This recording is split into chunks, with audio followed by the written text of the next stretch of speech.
ہاں جی، یہ عین ہے، عین کے اوپر جو لگی ہوئی ہے تین دندوں والی، اس کا نام ہے شد۔ عین کے اوپر کیا آ گئی؟ شد آ گئی ہے۔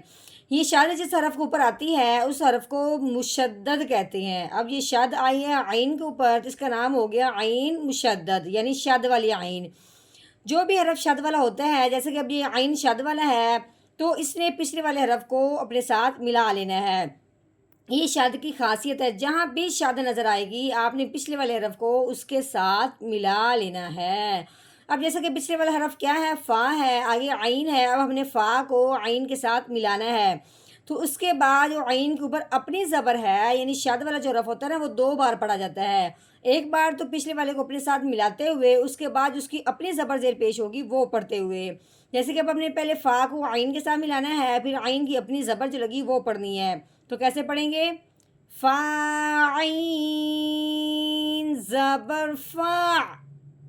کیسے پڑھنا ہے؟ فا۔ آگے اوپر عین ہے، عین کے اوپر زبر لگی، آگے الف ہے، الف سے پہلے زبر آ جائے تو اسے ایک الف کے برابر لمبا کرتے ہیں۔ تو کیسے پڑھیں گے؟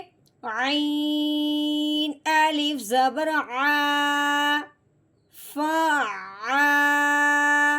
ٹھیک ہو گیا۔ ہم نے عین کی آواز بھی نکالنی ہے، اس کا مخرج نکالنا ہے۔ عین کی حلق کی درمیانی حصے سے کس کے آواز نکالنی ہے ہم نے۔